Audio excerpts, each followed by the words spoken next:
മത്തായിയുടെ സുവിശേഷം 25-ാം അധ്യായം 31 മുതലുള്ള തിരുവചനങ്ങൾ.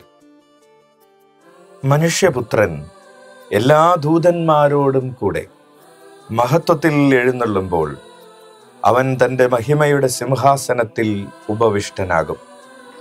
അവൻ്റെ മുൻപിൽ എല്ലാ ജനതകളും ഒരുമിച്ച് കൂട്ടപ്പെടും. ഇടയൻ ചെമ്മരിയാടുകളെ കോലാടുകളിൽ നിന്ന് വേർതിരിക്കുന്നത് പോലെ അവൻ അവരെ തമ്മിൽ വേർതിരിക്കും. അവൻ ചെമ്മരിയാടുകളെ തൻ്റെ വലതുവശത്തും കോലാടുകളെ ഇടതുവശത്തും നിർത്തും. അനന്തരം രാജാവ് തൻ്റെ വലതുഭാഗത്തുള്ളവരോട് അരുളി ചെയ്യും, എൻ്റെ പിതാവിനാൽ അനുഗ്രഹിക്കപ്പെട്ടവരെ വരുവിൻ, ലോകസ്ഥാപനം മുതൽ നിങ്ങൾക്കായി സജ്ജമാക്കിയിരിക്കുന്ന രാജ്യം അവകാശപ്പെടുത്തുവിൻ. എന്തെന്നാൽ എനിക്ക് വിശന്നു, നിങ്ങൾ ഭക്ഷിക്കാൻ തന്നു. എനിക്ക് ദാഹിച്ചു, നിങ്ങൾ കുടിക്കാൻ തന്നു. ഞാൻ പരദേശിയായിരുന്നു, നിങ്ങൾ എന്നെ സ്വീകരിച്ചു. ഞാൻ നഗ്നനായിരുന്നു, നിങ്ങൾ എന്നെ ഉടുപ്പിച്ചു. ഞാൻ രോഗിയായിരുന്നു, നിങ്ങൾ എന്നെ സന്ദർശിച്ചു. ഞാൻ കാരാഗൃഹത്തിലായിരുന്നു, നിങ്ങൾ എൻ്റെ അടുത്തു വന്നു. അപ്പോൾ നീതിമാന്മാർ ഇങ്ങനെ മറുപടി പറയും, കർത്താവേ, നിന്നെ വിശക്കുന്നവനായി കണ്ട് ഞങ്ങൾ ആഹാരം നൽകിയതും ദാഹിക്കുന്നവനായി കണ്ട് കുടിക്കാൻ നൽകിയതും എപ്പോൾ? നിന്നെ പരദേശിയായി കണ്ട് സ്വീകരിച്ചതും നഗ്നനായി കണ്ട് ഉടുപ്പിച്ചതും എപ്പോൾ? നിന്നെ ഞങ്ങൾ രോഗാവസ്ഥയിലോ കാരാഗൃഹത്തിലോ കണ്ട് സന്ദർശിച്ചത് എപ്പോൾ? രാജാവ് മറുപടി പറയും, സത്യമായി ഞാൻ നിങ്ങളോട് പറയുന്നു, എൻ്റെ ഏറ്റവും എളിയ സഹോദരന്മാരിൽ ഒരുവന് നിങ്ങൾ ഇത് ചെയ്തു കൊടുത്തപ്പോൾ എനിക്കു തന്നെയാണ് ചെയ്തു തന്നത്. അനന്തരം അവൻ തൻ്റെ ഇടതുഭാഗത്തുള്ളവരോട് പറയും, ശപിക്കപ്പെട്ടവരെ, നിങ്ങൾ എന്നിൽ നിന്ന് അകന്ന് പിശാചിനും അവൻ്റെ ദൂതന്മാർക്കുമായി സജ്ജമാക്കിയിരിക്കുന്ന നിത്യാഗ്നിയിലേക്ക് പോകുവിൻ. എനിക്ക് വിശന്നു, നിങ്ങൾ ആഹാരം തന്നില്ല. എനിക്ക് ദാഹിച്ചു, നിങ്ങൾ കുടിക്കാൻ തന്നില്ല. ഞാൻ പരദേശിയായിരുന്നു, നിങ്ങൾ എന്നെ സ്വീകരിച്ചില്ല. ഞാൻ നഗ്നനായിരുന്നു, നിങ്ങൾ എന്നെ ഉടുപ്പിച്ചില്ല. രോഗാവസ്ഥയിലും കാരാഗൃഹത്തിലുമായിരുന്നു, നിങ്ങൾ എന്നെ സന്ദർശിച്ചില്ല. അപ്പോൾ അവർ ചോദിക്കും, കർത്താവേ, ഞങ്ങൾ നിന്നെ വിശക്കുന്നവനോ ദാഹിക്കുന്നവനോ പരദേശിയോ നഗ്നനോ രോഗിയോ കാരാഗൃഹത്തിൽ കഴിയുന്നവനോ ആയി കണ്ടതും നിനക്ക് ശുശ്രൂഷ ചെയ്യാതിരുന്നതും എപ്പോൾ? അവൻ മറുപടി പറയും, സത്യമായി ഞാൻ നിങ്ങളോട് പറയുന്നു, ഈ ഏറ്റവും എളിയവരിൽ ഒരുവന് നിങ്ങളിത് ചെയ്യാതിരുന്നപ്പോൾ എനിക്ക് തന്നെയാണ് ചെയ്യാതിരുന്നത്. ഇവർ നിത്യശിക്ഷയിലേക്കും നീതിമാന്മാർ നിത്യജീവനിലേക്കും പ്രവേശിക്കും. കർത്താവിൻ്റെ സുവിശേഷം.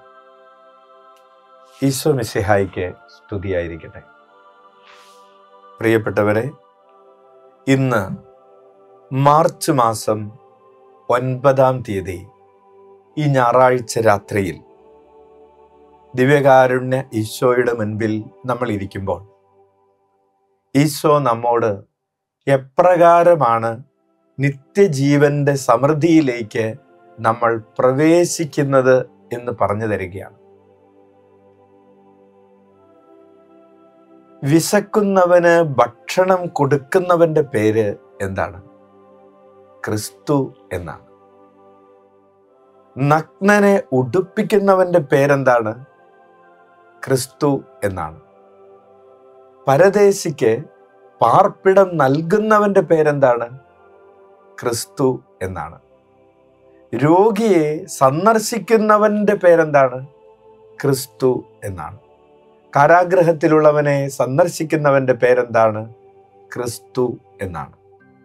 അതായത്, നീ അപരനെ സഹായിക്കാൻ തയ്യാറാകുമ്പോൾ, നഗ്നനെ ഉടുപ്പിക്കാനും വിശക്കുന്നവന് ഭക്ഷണം കൊടുക്കാനും പരദേശിക്ക് പാർക്കാൻ ഇടം കൊടുക്കാനും രോഗിയെ സന്ദർശിക്കാനും കാരാഗൃഹത്തിൽ കഴിയുന്നവനെ ആശ്വസിപ്പിക്കാനും ഒക്കെ നീ തയ്യാറാകുമ്പോൾ നീ ക്രിസ്തുവായിട്ട് മാറും.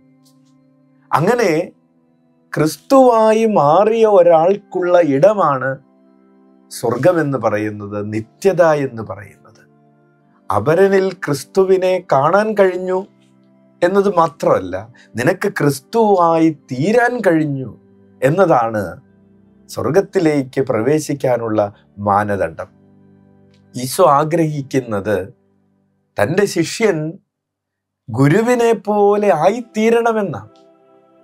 ഈശോ പറഞ്ഞു, നിങ്ങൾ പരസ്പരം ശുശ്രൂഷ ചെയ്യുന്നവരാകണം.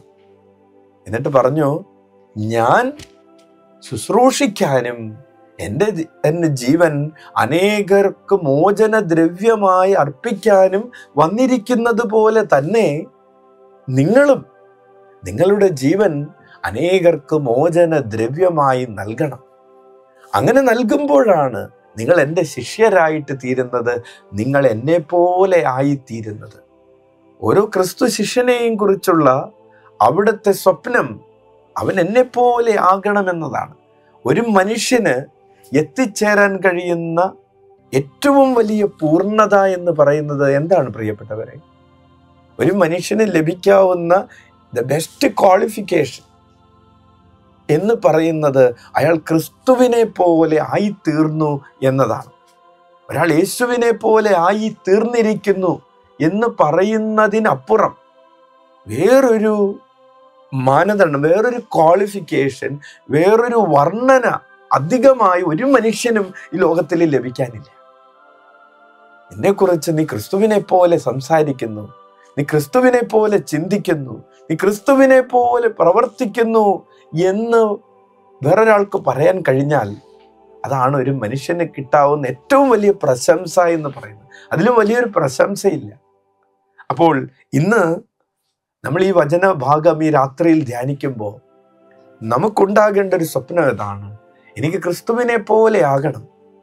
പരസ്പരമുള്ള ബന്ധത്തിൽ എനിക്ക് ക്രിസ്തുവിനെ പോലെ, കരുണ കാണിക്കുന്ന ക്രിസ്തുവിനെ പോലെ, ദാഹിക്കുന്നവന് ജലം കൊടുക്കുന്ന കരുണ, വിശക്കുന്നവന് ഭക്ഷണം കൊടുക്കുന്ന കരുണ, പരദേശിയെ ഭവനത്തിലേക്ക് സ്വീകരിക്കുന്ന കരുണ, നഗ്നനെ ഉടുപ്പിക്കുന്ന കരുണ.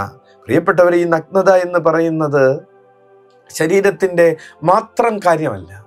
വിശപ്പെന്ന് പറയുന്നത് ശരീരത്തിൻ്റെ ഉദരവുമായി മാത്രം ബന്ധപ്പെട്ടൊരു കാര്യമല്ല.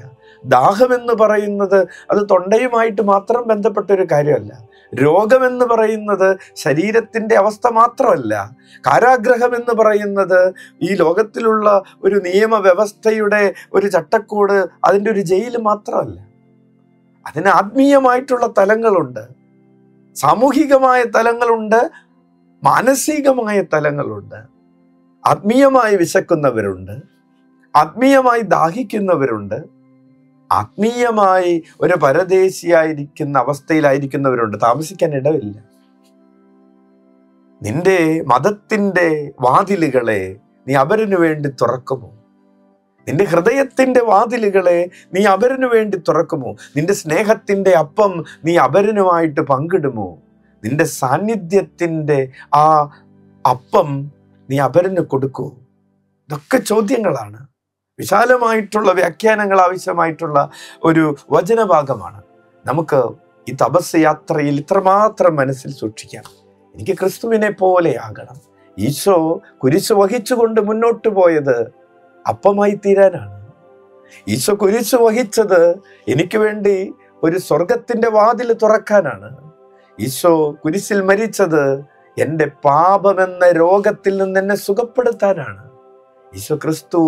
ഈശോ ആയിത്തീർന്നതുപോലെ എനിക്ക് ക്രിസ്തുവായിട്ട് തീരണം, ക്രിസ്തുവായി മാറണം. അപ്പോഴാണ് എനിക്ക് സ്വർഗത്തിൽ ഇടമുണ്ടാകുന്നത്. Hallelujah, hallelujah. പ്രിയപ്പെട്ടവരെ, നമുക്ക് ഈ വചനം നമ്മുടെ ഉള്ളിൽ മാംസം ധരിക്കുന്നതിന് വേണ്ടി പ്രാർത്ഥിക്കാം. ഈ വചനം നമ്മുടെ ശരീരത്തിൻ്റെ ഓരോ കോശത്തിലും മാംസം ധരിക്കണം. ഓരോ തുള്ളി രക്തത്തിലും ഈ വചനത്തിൻ്റെ വെളിച്ചം നിറഞ്ഞു നിൽക്കണം. ആഗ്രഹിക്കുകയും കരങ്ങൾ ഉയർത്തി സ്തുതിച്ച് പ്രാർത്ഥിക്കുകയും ചെയ്യാം. Hallelujah, hallelujah, hallelujah. കർത്താവേ, അങ്ങ് ഞങ്ങൾ വചന ചൈതന്യത്താൽ ഞങ്ങളെ വിശുദ്ധീകരിക്കണമേ, ശക്തിപ്പെടുത്തണമേ. Hallelujah, hallelujah, hallelujah.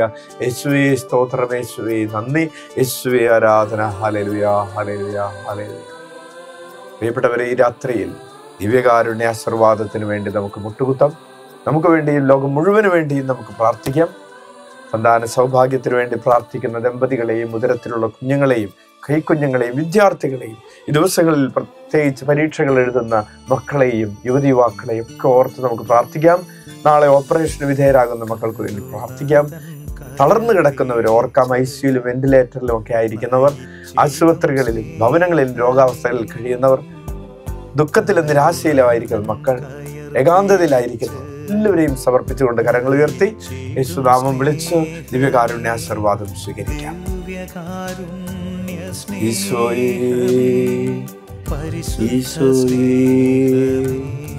ഈശോയേ ഈശോയേ ഈശോയേ ഈശോയേ ഈശോയേ ഈശോയേ ഈശോയേ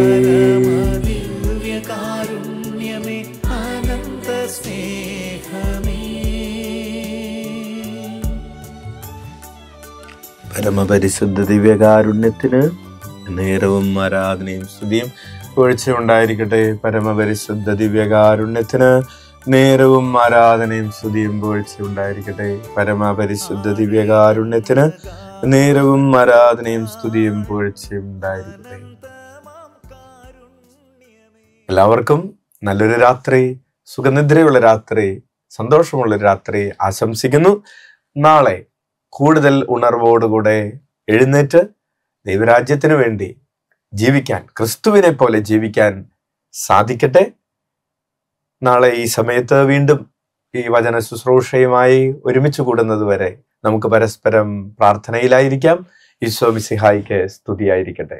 കരുണതൻ കയർ പിടിച്ച് നയിച്ചിടും സ്നേഹമേ, ദിവ്യകാരുണ്യ സ്നേഹമേ, പരിശുദ്ധ സ്നേഹമേ, പരിശുദ്ധ പരമദിവ്യകാരുണ്യമേ, അനന്ത സ്നേഹമേ, പരിശുദ്ധ പരമദിവ്യകാരുണ്യമേ, അനന്ത സ്നേഹമേ.